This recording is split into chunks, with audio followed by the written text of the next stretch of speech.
Welcome to the Bearded Bro Show podcast. I am one half of your host, Dustin, and here forever, joined by... I was about to say, wait, why'd you stop?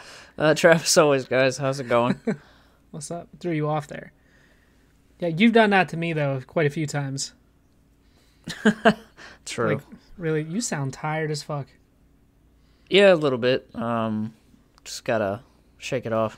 The more we talk, the more I feel you. It's going on 1 a.m. where I live. Reason being is Trav and I are going to be talking about something today, at least for like a little bit of the pod, not like the whole podcast, but a little bit of the podcast. I'm sure we can I'm sure we can make it last a while though, because do have some thoughts, and I want to. There's a lot to talk about. I want Dustin to, obviously talk about it first, and then just. I'm going to kind of give a little backstory about what we're talking about and kind of how this whole thing that you watched came to be, right? Because we're going to be talking about Machine Gun Kelly. Now, I know that he's not for everybody, and I totally understand that. I've been a fan of the guy since like 2011, 2012. So I've literally stuck with his music. It's like he is like how A Day to Remember is for me also. Like I found A Day to Remember way before that, obviously. But like I kind of came across Machine Gun Kelly before he got big. And it was like the same thing with A Day to Remember too. Like I kind of stumbled upon them before Homesick came out. So I've kind of watched them grow, like as I grew, which is really cool. And for those of you who don't know, Machine Gun Kelly, if you do know him or heard of the name, it's probably the whole stupid beef he had with Eminem. And I'm just going to lay this to rest right now. Both songs sucked from both of them. I'm going to just be honest. Machine Gun Kelly is a rapper, rock star. He's a very multifaceted artist. He can do a lot of different things and it works for him. He's rapped, he has done like more rocky type sounding songs, and I've seen him live a handful of times, and he always plays with a live band. It's not like a typical rap concert. Like what you hear on his albums versus what you hear live is completely different, and it's awesome. Yeah. Like, and the band he plays with is like his band. It's the same group of people every single time. Like, he doesn't just switch it up for every show. It is like a close group of friends that literally grew up and struggled with him. Like the guy that plays the keyboard is named Slim. They grew up together, like lived together back when Machine Gun Kelly was trying to make it, and they remain friends and now tour worldwide, and it's incredible. It actually, he has a really good story, like backstory in his life. But that's neither here nor there. He, back in 2019, put out an album called Hotel Diablo, which was a rap album. But there was one song on that album that he did with Youngblood called I Think I'm Okay.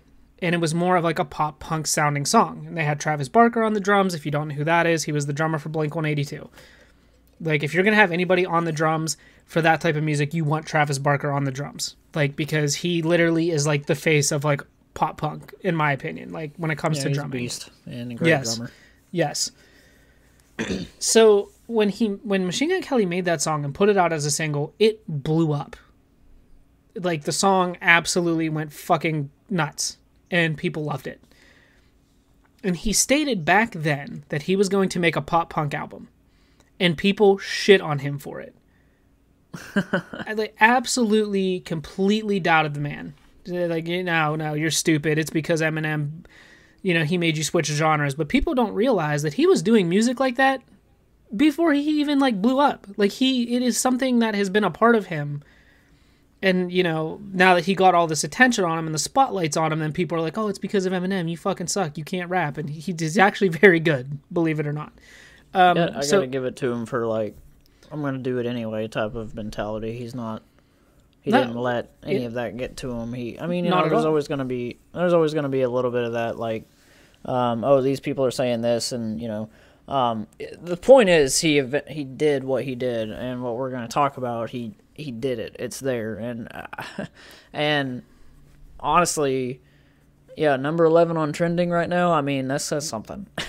Yeah, and we're going to get into more specifics other than just YouTube too, because it actually premiered elsewhere before YouTube. So he made this pop punk album called Tickets to My Downfall, and it went #1 in the world. #1 album. Stayed #1 for months. Okay? This man won an MTV award for his song called Bloody Valentine, which had Megan Fox in it. And by the way, he is sleeping with Megan Fox every night. They are boyfriend and girlfriend. So if you want to talk shit on this man, you can't, because he's literally fucking the girl that you were beating off to at 12 years old watching the first Transformer movie. So fuck you if you hate on him. I didn't know about the Megan Fox thing, or even if she was in the dating. video or anything. Yeah. Oh yeah, they're together, and like, she completely changed him as a person. Like, they are madly in love with each other, and it's so crazy because, like, he's bounced around from girl to girl. I mean, you know, he's fucking famous, he's rich, like, of course that's gonna happen. You know what I mean? And he's cheated on girls. He's wrote songs about it. Like, he's very vocal about the stuff he's done in relationships he's fucked up in the past. But he, like, him and Megan Fox are together, and like, she has completely changed him and his mentality, and it's incredible to see. So when he put out Tickets to My Downfall, and he's riding the high of the success of it, before it even really went #1, he was like, he's like, I love this project that I did so much, I'm turning it into a movie. And again, people doubted him. And he did it. And it came out, and it first premiered on Facebook, and it's called Downfall's High. It's like a high school drama. It's a pop punk Grease is how he described it. And eventually he came out because he was like, I'm making a movie. And then, like, later on he was like, I don't know what this is. If it's a movie, I don't know what it is. He's like, but whatever it is, you guys are going to love it. And I know that. He's like, I put everything into this. You guys are going to love it. So the only way to watch it the day it came out, which was on January... It was the 15th. It came out 5 days ago. You had to go to their website, downfallshigh.com, and there was a thing that said watch now. And you click it, and it took you to a Facebook premiere, okay? And it wasn't like anything that you could find by searching on his page. You literally had to go to this specific link through the website, and it would take you to a certain video, which was that. And it's what, like 49 minutes long or something? Yeah, with credits. Yes, with credits. Within 24 hours, that movie had 16 million views on the Facebook premiere. 16 million views. And it is completely taken over. And I mean, it's crushing it on YouTube. I watched the premiere on Facebook. I watched it one other time on Facebook. I watched the premiere on YouTube and then just watched it again tonight because it is so well done. And I told Trav I was not recording this podcast until he watched it because I wanted his reaction. So you tell me what you think about it. And I tried to start it at the restaurant we went to, and I was like, no, it's too late. I got to be able to hear this. So I I told Dustin these words. I'm like, basically, you know, he was willing to... Oh, hello, virus protection. If he is willing to wait a little bit, because I knew that I had to come home with groceries. I had to poop. So I was like, you know what? I want to spend at least half of this video doing that, sitting on the toilet watching this. And, you know, it's literally so fresh. I literally, right before this, guys, I watched this thing. So I'm kind of like, I'm still processing it. But, like, Dustin gave me no context. Let's just say that. There was, like, you know, you said, like, Machine Gun Kelly's changing music. And I told Ashley, I'm like, you know what? Dustin's onto something with this. I know what he's talking about, and I know why he made me watch this. Because it really is something. I don't know. I can't think of anyone in the past. I mean, I know there's been some musicians that have done some really outside of the box things. But this is one of those things that's like, this is a moment in history, basically. It is. Because literally, and I am looking at it as a movie, because literally, like, this thing's almost an hour long, and so the fact that it's that length, you know, says, okay, this is a movie, but I'm also looking at it as, like, this is just one really, like, I didn't know, like, I started it, and I'm like, okay, there's music, there's this music video style to it, and then I realized, like, 5 minutes through, I'm like, wait a second, this is just one long music video, and so I already loved the idea, but I didn't know what kind of ride it would take me on, and so let me just say this right off the bat. Machine Gun Kelly's voice, being a guy that's not been like super as into him as Dustin, because I just haven't gave him like a fair chance. It's not like I don't like him or whatever. It's just literally like, it just hasn't popped up into my library of music to go through. I don't know, there's always those people and those artists out there that you want to listen to, you just don't really think about it. And his voice is amazing. I just say that. It's different. It's got this, like, definitely punk style. Like, he's just like, is. It's like he's just talking. And the thing is, he has a deep voice, right? Mm-hmm. And a lot of people are like, oh, that's not right for pop punk. It's like that high, nasally, like, sound. But no, it fits. It does. And it's so, he again is he's very talented in all aspects. He plays the guitar, he can play the drums, because if you guys are familiar with the movie The Dirt, the Motley Crue movie, he played Tommy Lee. He literally learned how to play the drums for that movie. Like, he's a very, very talented person. And I said something to Anthony about it. I sent him the link and I was like, look, I don't know how you feel about Machine Gun Kelly. I understand he's not for everybody. But I know Anthony likes that type of music, but I know Anthony's also really into cinema. And I was like, even if you don't like him as an artist or as an actor, which he doesn't even act in it, by the way. Yeah. Right. Machine Gun Kelly does not act in this, by the way. No. I mean, there's like a couple moments where he's lip syncing over but it's in a movie he's not a main character. Like in the little hospital moment. Like, every now and then, he's like the actor that's playing him, and then it'll switch to Machine Gun Kelly himself, which was nice. It brought it back down to kind of grounding it. Yeah. It's like, oh yeah, reality is that's him. And the kid that, I don't know how old that guy is. Like, I said kid, but the black-haired dude that played him was, like, phenomenal, because it just, it's not a whole lot of acting. There are cheesy moments, him and his friend or whatever, like, yeah, bro, and all this stuff. Like, I don't know. Like, I feel like it was meant to be that way. Yeah, it was. They're high schoolers. It's literally like a high school drama. It's exaggerating the whole, and this is one of those. I'll just call it, like, I want to call it a movie. I want to call it a music video. That's the thing. Is like, he did something different. Like, this is like one long music video, and then it also hit me like, wait a second. And you can clarify with me, because I don't know if this is like a mixture of old songs, or this is just like this whole music video. Is it just like a whole new album? This whole music like video, brand new album. It's the album he dropped that went number one. That entire album you heard is Tickets to My Downfall. That's his entire pop punk album. Because I looked at the time length, like almost 50 minutes, and I'm like, you know what? Like, it just took me a second, because like I said, Dustin gave me like nothing. And I just, like, it took me on this ride of, like, okay, this is normally how long, like, certain albums or rock albums are. This totally makes sense. And I was like, wait, so this is going to be, like, one big music video with different set pieces and different things. But what really engaged me is this story he's trying to tell.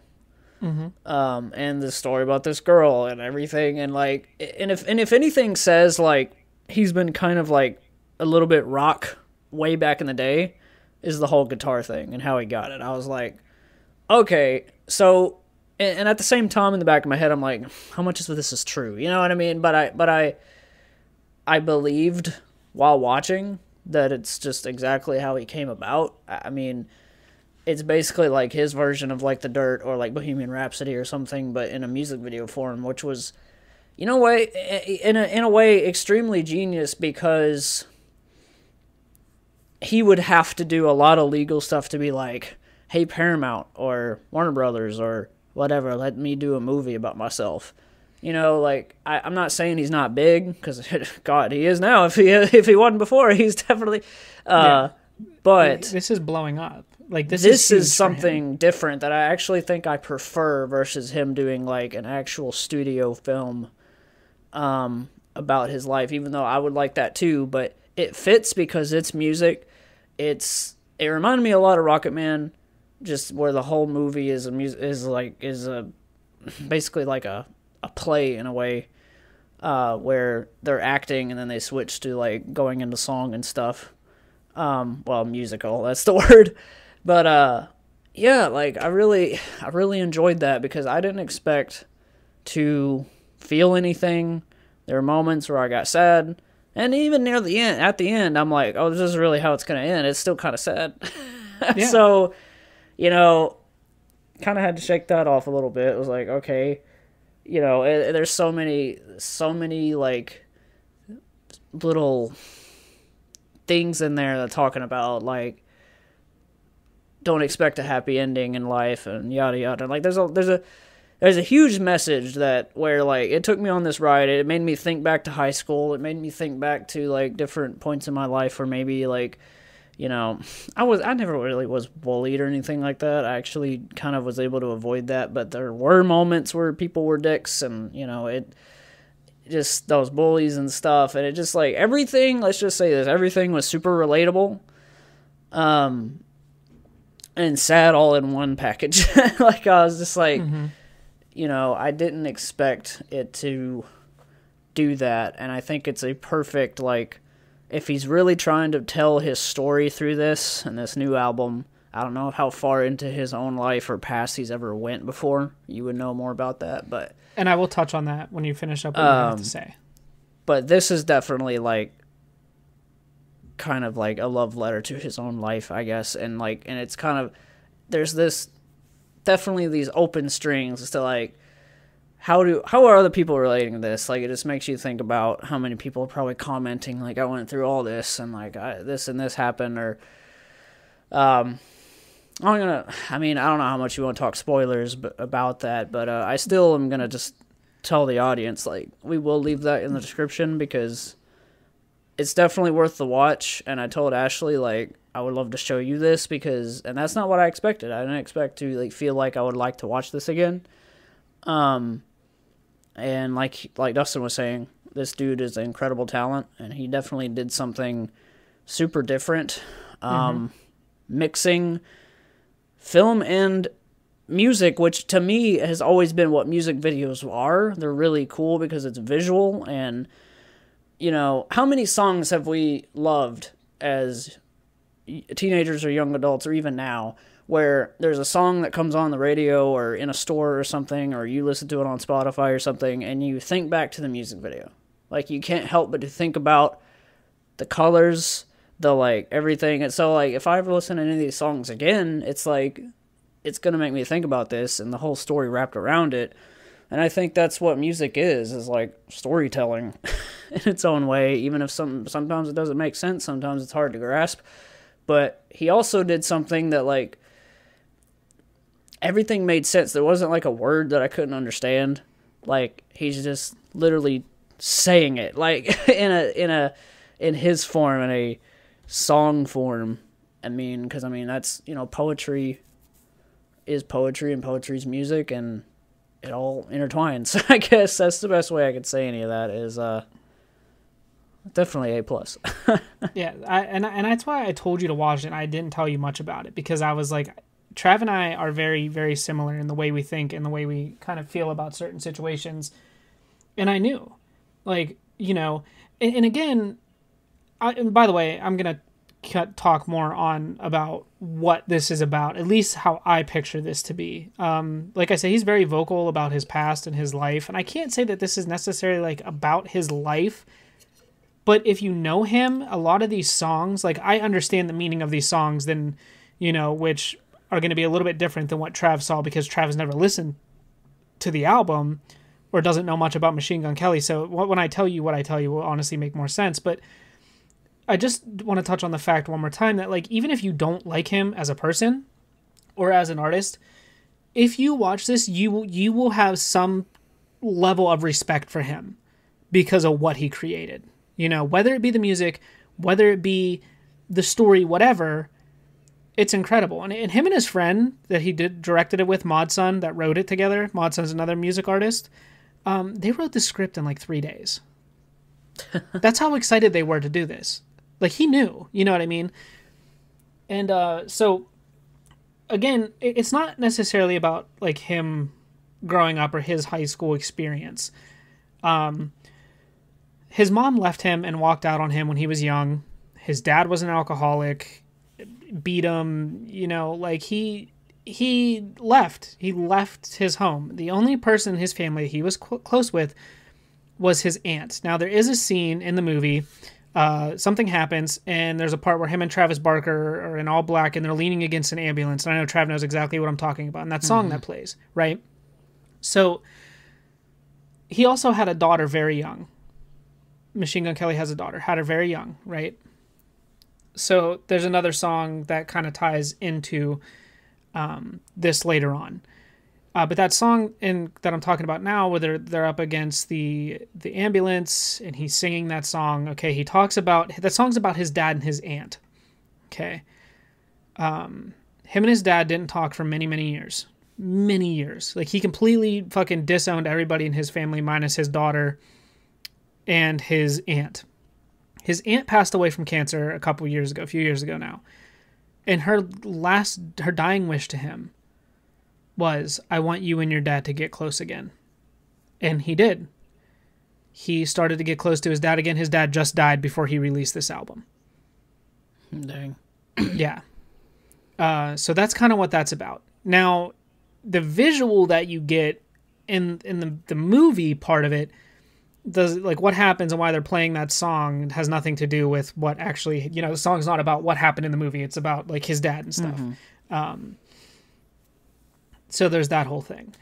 And then there's another song. I don't know if you remember it. I don't remember what part it is in the movie, but he keeps, the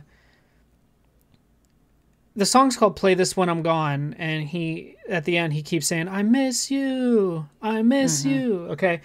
That song's about his daughter. It's at the very end, actually. Yes. That song's about his daughter in real life. And in the movie, the main character and the girl ends up being pregnant, and it kind of does tie together.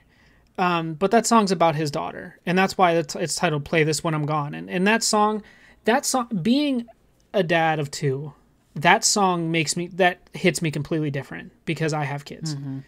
Right? So like, and in the song he's like, look, you're going to cry and that's all right. And it's such a beautiful song. And I don't know if you noticed when they were singing that song, leaning up against the ambulance, he was crying because that is, even when he plays that song live, it is so hard for him to do because that song is so deep. Like his dad literally died a month before he put that album out. Yeah. And that's why, like, even if you listen to the lyrics of that song, like if you go back and listen to this album, Trav, you'll have a completely different understanding. But to me, how I took this movie that he made was more like, because I know the lyrics to the songs and I know what those songs are about, but he literally just put like a visual to it. You know what I mean? Like he did something that you can't capture in just a normal music video for that single song. Yeah. But they laid it out like the songs. I mean, it's literally a full playthrough of the album.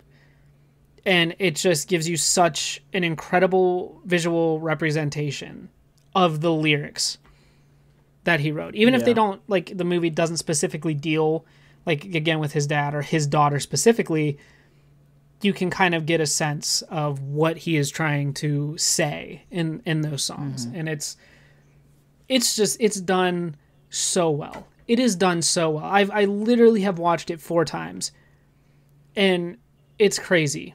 And I actually described it to a friend earlier as well. It's like a rated R High School Musical. Yeah. But yeah, it's crazy. And another thing I liked about it too is like it was very modern, but yet it was like kind of vintage. It definitely, it's just. I honestly, I can't say anything other about it other than I can't fucking English either. I can't say anything more about it other than it's so unique and it's done so well that, like, again, you have to watch it because you will watch it from start to finish, regardless of what you think about him. It sucks you in. It's kind of crazy. Yeah. And like you said, I didn't expect that either. For being such a short thing, like you get attached to characters quickly. Like, it's just done so well. It's done super well. Yeah. Yeah,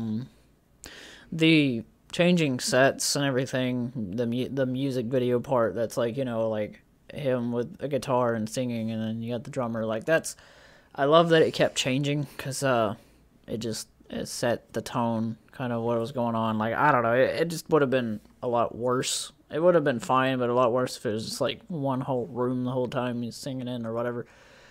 There's and you know what? There's moments that made me laugh. Oh my God, when they're eating the burger, and he's like, "You got to be cool like me," and the kid comes, slaps out, and he's like, "Fuck you." Yeah, more so, for me, it was the freaking. They're doing a concert, like his younger self or whatever, and the drummer's on a toilet. I was like, "That's great." Mm-hmm. Just little things that made me chuckle. There was something else that actually got me pretty good, but I can't remember what it was. But yeah, it's definitely one of those things, like, if you don't want to be sad, I mean, I recommend anybody to watch it, but just prepare for that. It's gonna, and the beautiful part of it is it's gonna affect everyone differently. Some people may not feel anything. Some people might be like, "Oh my God, I went through this kind of thing." I just, it was something else, that's for sure. It was something that, I don't know. It just like, it just gives you that awe feeling of like, this is what music and films are about. Like, and no matter which one you're talking about, like music or movies, they have this power to take you somewhere else, make you think about things. Because I'm just like, I'm reflecting on things while I'm watching it. It just, oops, hashtag burp time. So good. Like, after we've said that like 10 times, just so good, guys. Go check it out. But I don't even know how else to say it. And you can tell the budget was not cheap. Like what'd you think about the music video part where it looked like they were playing Operation? Yeah, that was interesting for sure. Maybe not my favorite part, but it was definitely interesting. And the stuff he was taking out of them and stuff, I'm just like, what? Yeah. And like I said, I love that was actually him himself.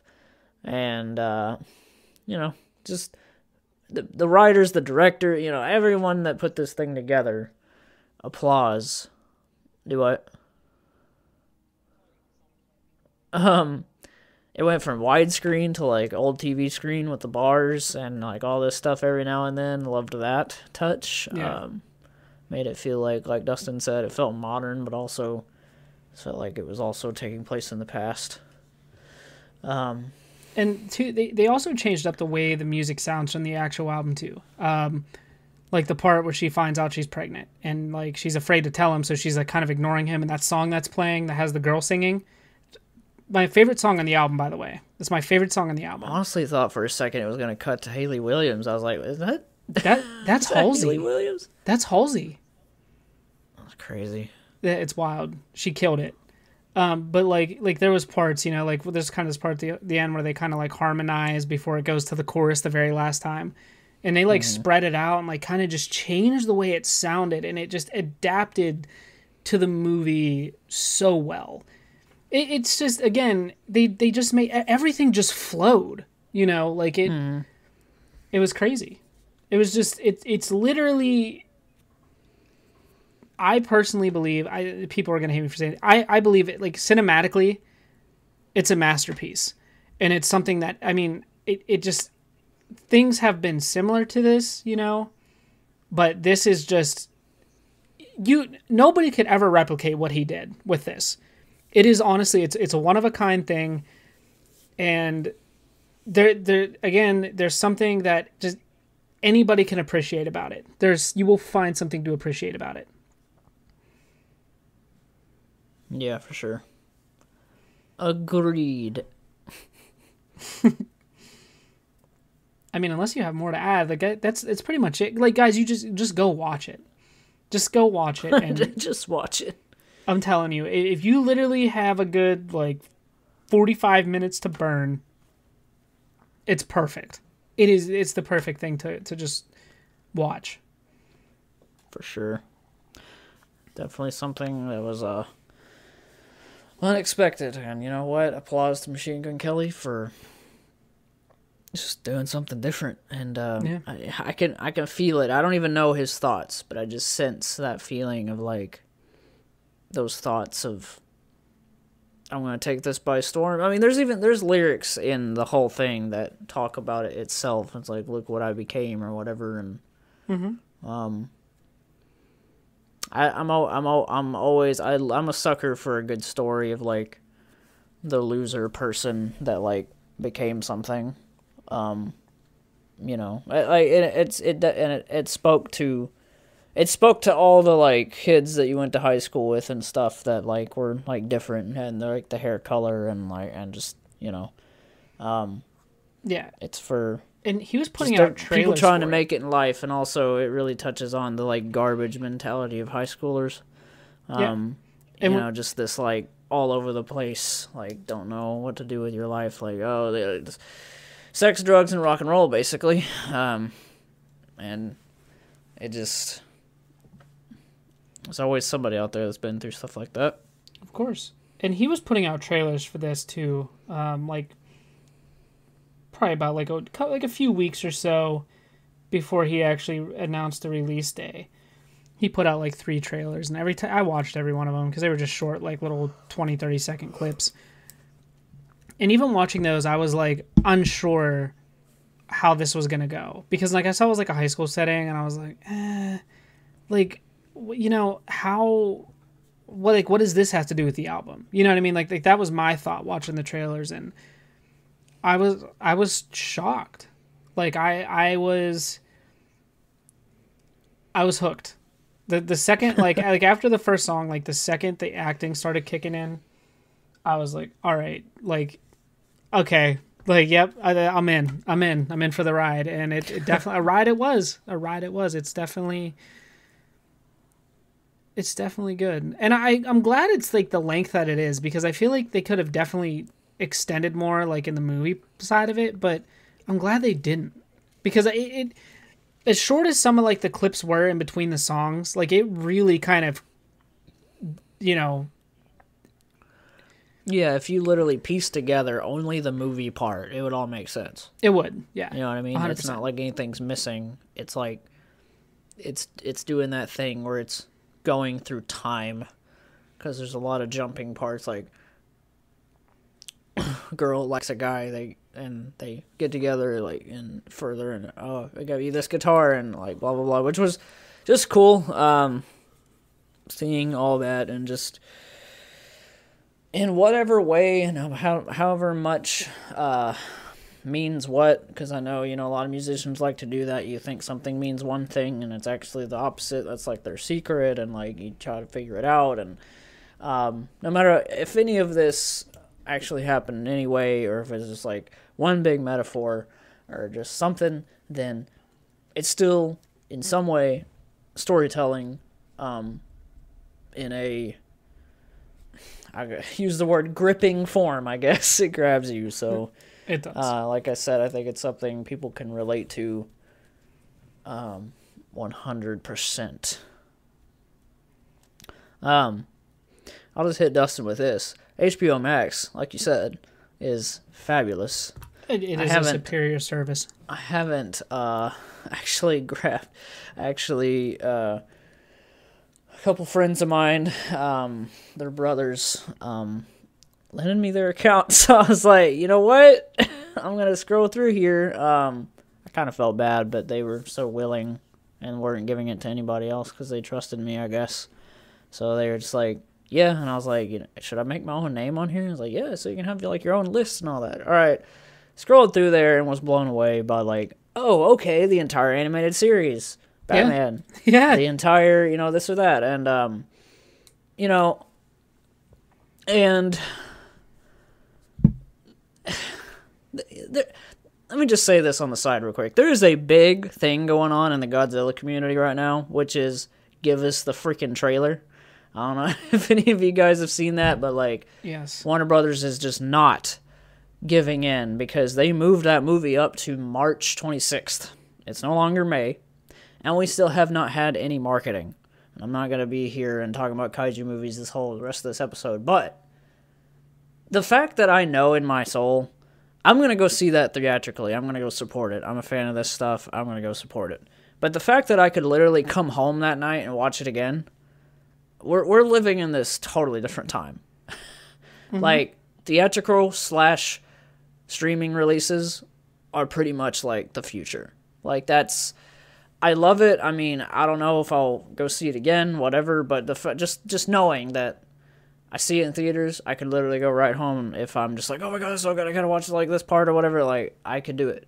And that's insane, and that's why I'm glad I got HBO Max. Well, I mean, that's why I tagged along on HBO Max. I'll just call it I got HBO Max. But,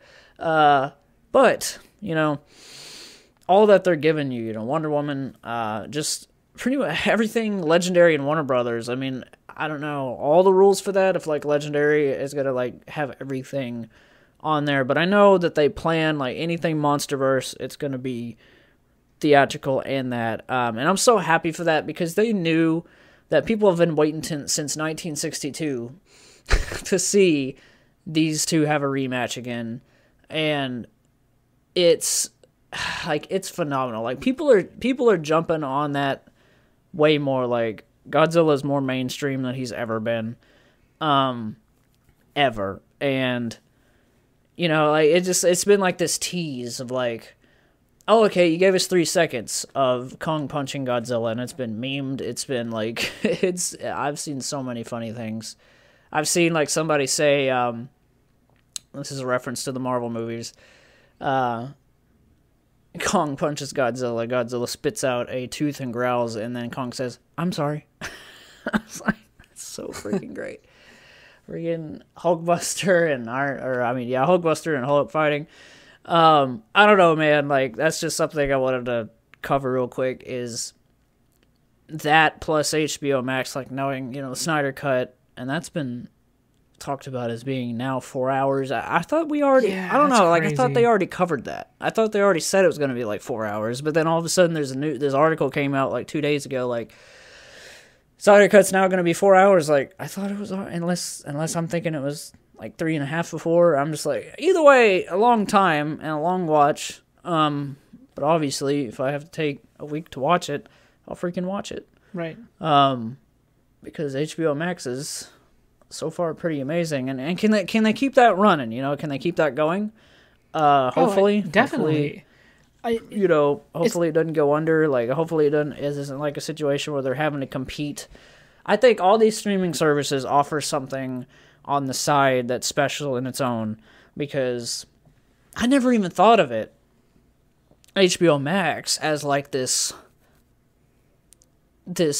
sort of Warner Brothers Plus or something like that. I never really grasped what would be on it. I mean, I knew that they were attached, but I didn't know, like, the contract info stuff. And it's phenomenal. Because if you think about it, Marvel's got, you know, Disney Plus, so it's like we're covered there. We got DC stuff on HBO Max. You got Netflix originals. You got Hulu, you know, everything that has its own thing. And anything Star Wars shows or anything Disney Plus, like, right away. Good time to be alive, basically. With all this entertainment, almost an overload of it. Yeah, because that's not on top of, like, music and everything else, you know, like, there is to listen to or watch. It's just crazy, but it's great. And it's funny too, is I actually had a discussion with somebody, kind of like a little debate about HBO Max and about Netflix in particular, and they were like, HBO Max really isn't that great, man. Like, I don't see it really going anywhere, you know, but Netflix has this and Netflix has that and Netflix originals, and it's like, I understand that. But here's the thing.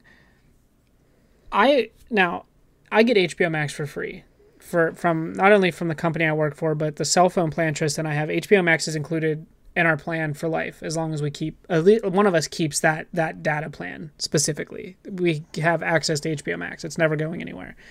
Even if they took it away, the company I work for, it's a perk through the company. So I work for AT&T, so there you go. Whatever. I'm not afraid to say it. Like, I do something for AT&T specifically. No, remember that company? I do. Yeah, they own, like, everybody. Yeah. No, but it is, you know, I have access to it. Now, HBO Max is normally like $15 a month.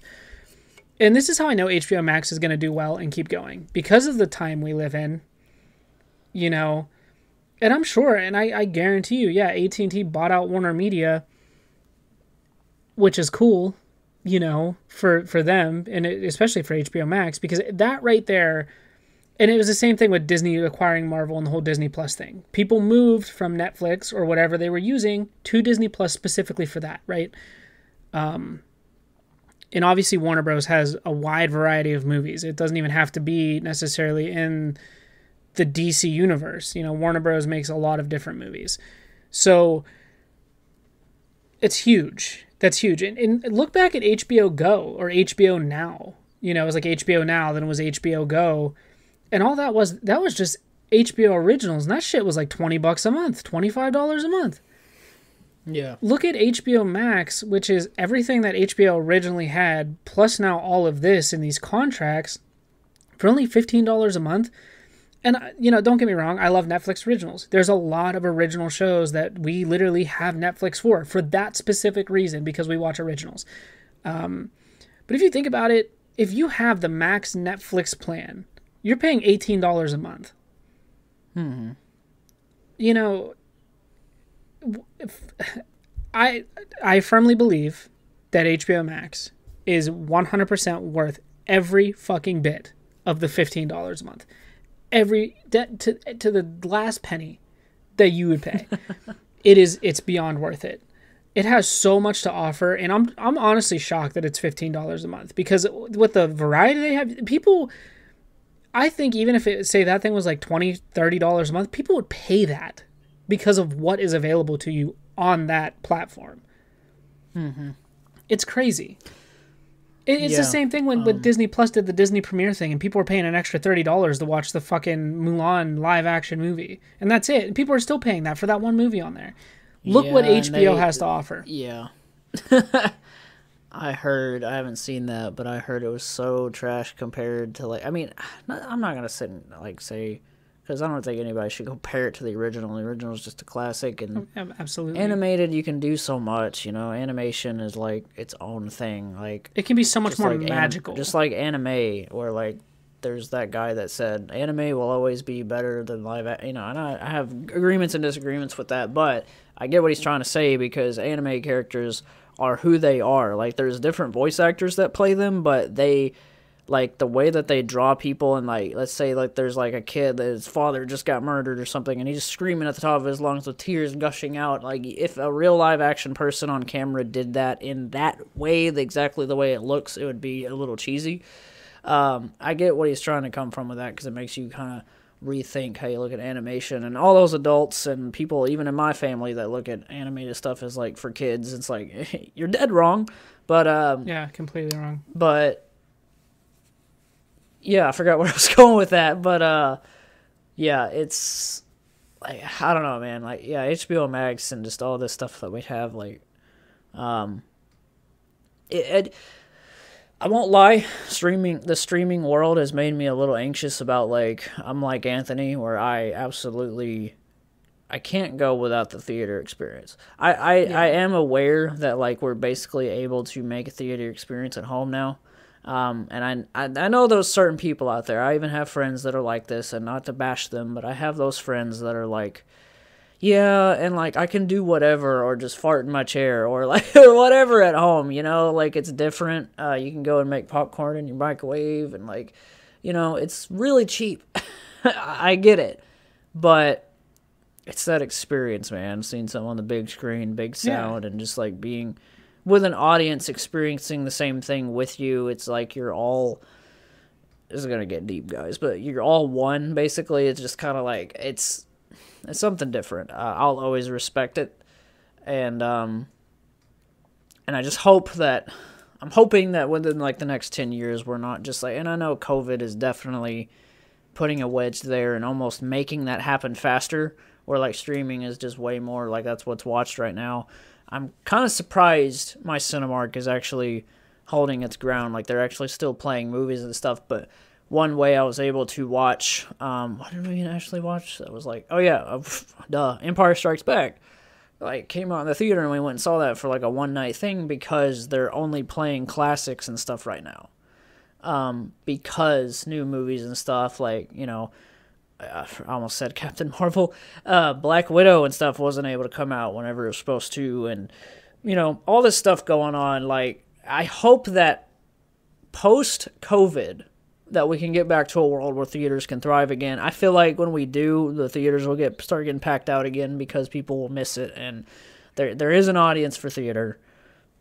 And I'm just hoping that streaming doesn't take it over so much where within the next 10, 20 years it's just like, oh yeah, theaters are just no longer really a thing. That would suck.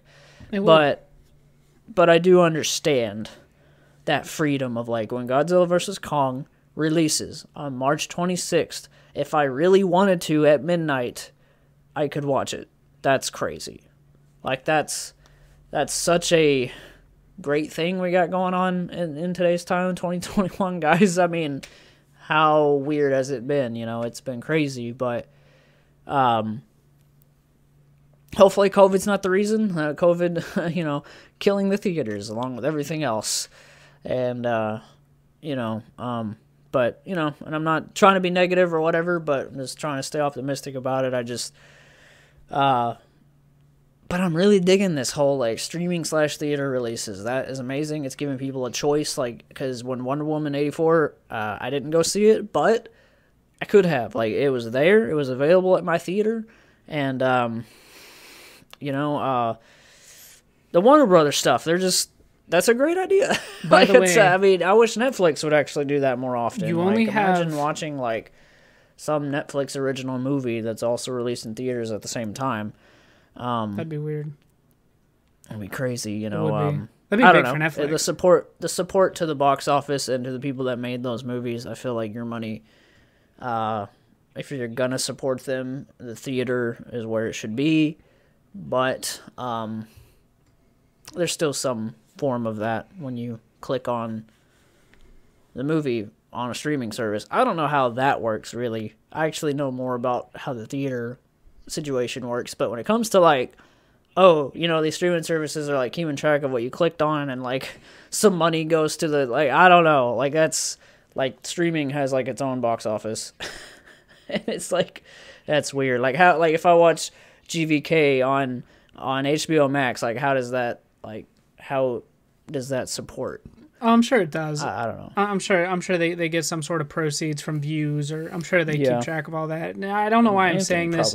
Anthony's probably the guy, honestly. When I think of anyone that would know more about that, he might. But yeah, I don't know why I'm going to say this, but I don't know when this episode is going to be out. But you only have until January 24th to watch Wonder Woman 84. It's currently the 20th when we're recording this. You have 4 days from the day we're recording this. So either you guys are seeing this before the 24th or you're not. So if you're watching it after, it came out after, sorry about your luck. You either watched it or you didn't. Sucks to be you, because it's great. Well, it'll still come out on Blu-ray at least, I guess. Yeah. And that's another thing, is I don't want that to go away either, everything going digital. Like I bought Karate Kid for $7 today on Blu-ray, like, because I wanted to rewatch. It's been so long since I've seen the original, because I'm going to jump on Cobra Kai. So I'm like, you know what? Before I jump at Cobra Kai, I need to rewatch the first Karate Kid, at least the first one. Because, I kind of want to jump on that hype train because I heard it's good. Cobra Kai, that is. But, I don't know, man. You got a recommendation? This episode literally, like, flew. That was a blink. Yes. And before I get into my recommendation, I am going to state this. I love HBO Max, and I'm super happy they have that contract with Warner Brothers, and I can't wait to see the Batman and the Suicide Squad and the Snyder Cut and all that stuff. But even after I watch them, if I don't get to see them in the theaters, I don't really necessarily have, like, a theater super close to me that I can just go do that. We kind of would have to travel. Kind of have to be something that we'd have to plan. But I will watch them on HBO Max, potentially in the theaters, and when they come out on Blu-ray. Even though they'll be on HBO Max, I am buying them on Blu-ray because those, I have to. That's just how I am as a person. Like, I want to have the physical copy because those movies, I love those type of movies. But and that's another way to support the movie too. Exactly. Whenever you actually purchase the hard copy of it. Always. I'll pay the $25 a piece for the Blu-rays the day they come out. I don't give a shit. Yeah, and I'm 4K now, so I've been buying the 4K. I mean, I haven't really bought any new movies lately, but I plan, like, anything that comes out that I want to buy is 4K Ultra. I don't care if it's like an extra $5. Dude, they're like $35, $40 sometimes. It's crazy. I know, it's crazy. But like if we're just looking at like the 4K Ultra regular Blu-ray, I mean it's not that much more. So I'm kind of like, you know. But box sets and stuff, I know people that collect like the platinum of this and that, and I'm just like, but it's at home on streaming, man. Like, I don't know, shows are different for me. Yeah. Like if it's available at home, I'm kind of cheap about that. I'll be honest. I'm literally like Frasier is is probably my favorite sitcom of all time. I get crap for that, but I'll probably never buy it because it's right there on Netflix. I don't know. It's just weird. Like, maybe the Blu-ray would be cool, but like whenever I could just click on it and watch each episode instead of putting in discs and like all that, you know, it's funny because this makes me think back to a conversation with Ryan was like the differences with all that. And like Dustin said last time is like trade in and everything. If I wanted to like, you know, trade in that show or something somewhere, some convenience store. I don't know. It is a different thing. When it comes to shows, I feel like I'm just different. But like movies, I'm always willing to buy them. And I don't know why I have that line drawn, but it's just. But I mean, but now more than ever, because there used to be a time where like shows where what you watch like on streaming services. I mean, there was, you know, Netflix started with movies and stuff, but like shows just. There's like, there used to be this huge library, and I feel like movies have just been way more of a thing on streaming services now. Where like now, like I said, we're living in this time where things are going to drop. Like the fact that I could, like if I wanted to, I could get off this podcast to go watch Wonder Woman 84 on my TV without seeing it in theaters yet. Like that's nuts, you know? So, I don't know. It's a whole thing. But anyway. Yes. Did you say your recommendation? I will. Now you got me wanting to talk more. I own two shows, like physical copies of two shows. Yeah. One of them being Stranger Things. I have season 1 and season 2 because they never made physical copies of season 3. The reason I got them is because the packaging is incredible. It's themed. It's not just like a Blu-ray case. VHS thing? Yeah, I have two of them. They look like VHS. Yeah, we got the season 1 of that. It's really good. It's super cool. And the other one's Rick and Morty. Now, I can literally watch Rick and Morty on whatever the fuck I want. But because I'm a fan of the show and I love like the art and stuff that they did with the Blu-rays, I have every season on Blu-ray. It's because I like that show. I guess I technically own Jackass, the TV series, as well. Only because it came with every like Jackass movie ever made, including Bad Grandpa and all those. And it was like the entire like TV series too, and it was like $20, which I grew up watching Jackass, so for me like it was $20 to $25. Like I had to fucking buy that. It's every Jackass movie plus Bad Grandpa and Bad Grandpa 2.5 plus the entire like MTV television series in one set. Like it was a no-brainer. I think it was $25. Nice. So yeah, like I got that because it was everything that was on TV, like the recorded show, everything that was on TV, just uncensored. So yeah, it's definitely cool. My recommendation is, you already know, judging by what we talked about the first half of the podcast, seriously, go watch Downfalls High. I'm telling you, there's something you're going to appreciate about it. Watch it. Just that's it. That's all I got to say. Link in description, guys. Yes. A little easy click down there if you have 45 to 49 minutes. If you want to watch the credits, 49 minutes. It actually, there is kind of like when the credits start, keep going because there's like a couple clips in there. But then when the credits start rolling, I'm pretty sure it's completely over. I'd have to check the very butt end of it because I don't know if there's anything like right at the end, like a after credit scene. That would be cool. But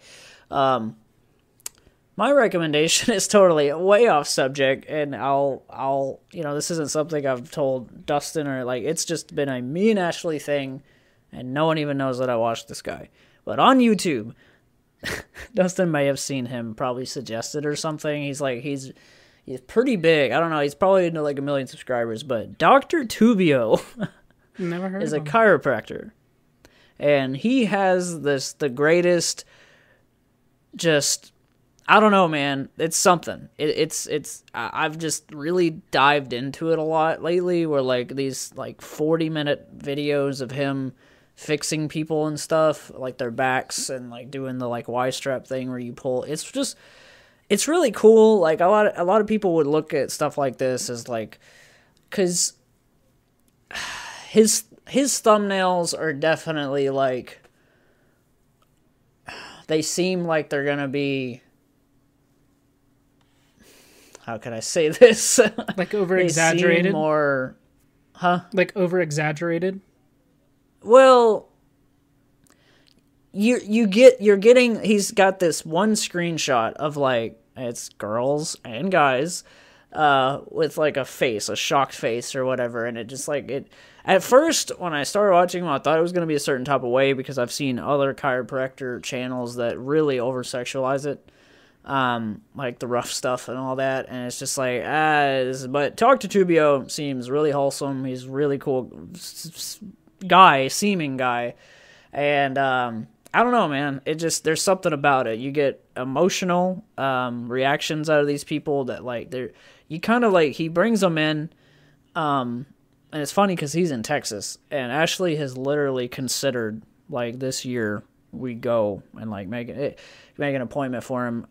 And you have a choice whenever you sign up for him. Like, you can be on video, you can be in a video, and do that for, like, more or something. I don't know if it's more or cheaper that way, but she said yes, because if we do this, she wants to be in a YouTube video because she wants to relive it. That's how she's seeing it, like.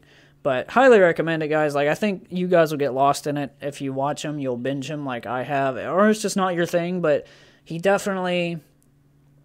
fixes people that are super jacked up, like bad backs. We all know people that complain about their body and back all the time or whatever. And every now and then I do too. Like, I'll get out of bed and I was like, you're stiff, whatever. But that's what he's there for, like, or chiropractors in general, is opening up those muscles and stuff that never get that. And it's just cool because you're seeing the person's reaction, and some of the girls and stuff get really emotional, and it's beautiful stuff in a way. It just, like, you're watching people be healed, and so highly recommend. Like, when you first tell somebody, I don't know, like, oh, watch these chiropractors, like, it's kind of like, I don't know, I think people sort of misread it, but if you watch it, like, you understand more. Like, it's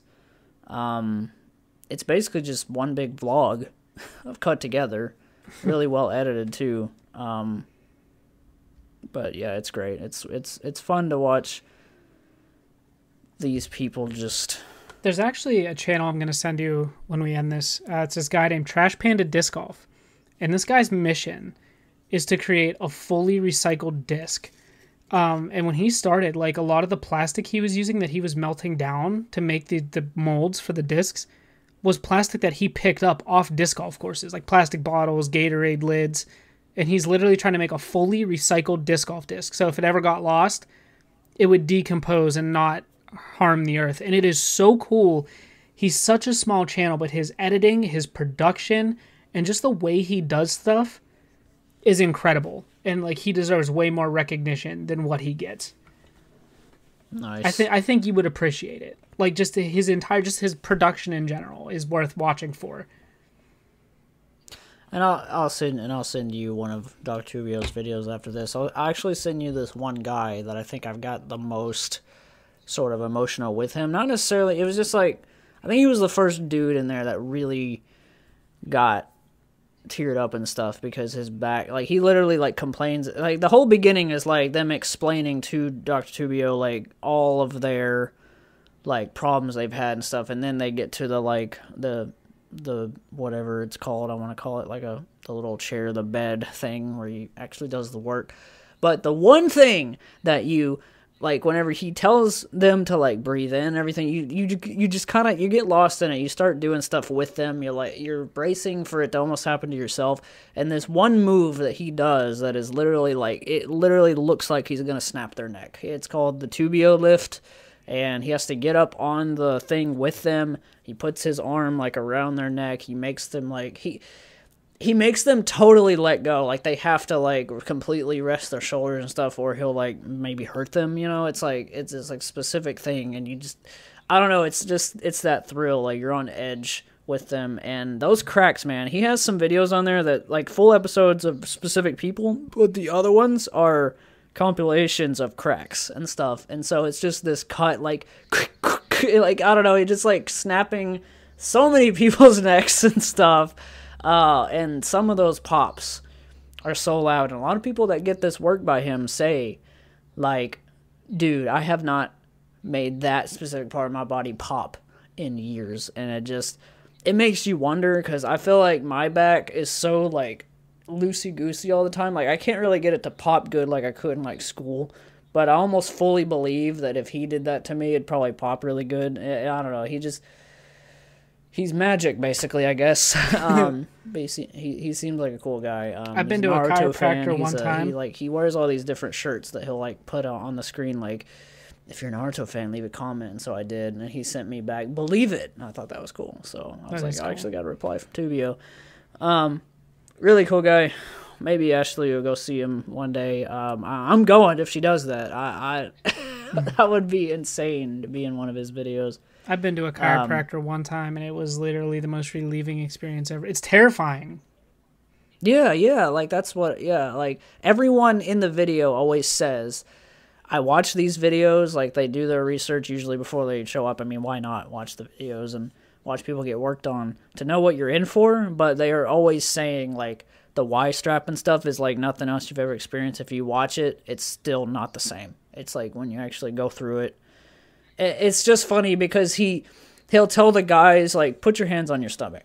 And then he always does it when they don't expect it. That's his like whole thing, is like, I'm going to pull on your whole neck. Like he's in the middle of a sentence. He's like, all right, so bring your hands up to your chest. And right when they do that, it's like a distraction. And then he pulls and they're just like, and it's just like, he's like, my whole spine just like let go. And it's like, it's great. And, anyway, guys, highly recommend that. That'll be in the description as well. You know, the big scroll that we have. The scroll. And, you know, check out Machine Gun Kelly and his stuff. I'm digging it. Can't wait to watch it again. And, Dustin, is there anything you want to say before we head out? No, just thank you guys for watching. And, thank you for, we're closing in on 500 plays on Anchor. So that's really, really dope. Thank you for 60 subs again on YouTube. I don't know who resubbed or new sub, whoever you are. Thank you. Yes, we appreciate you. Can't wait to get to a hundo. One hundo.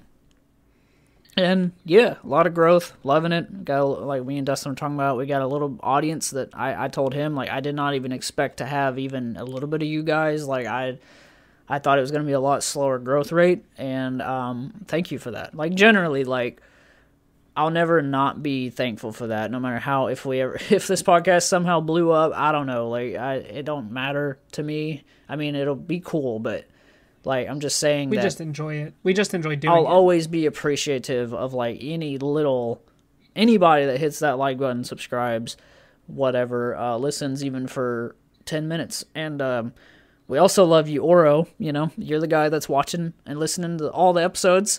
And Ryan. We love Oro and Ryan.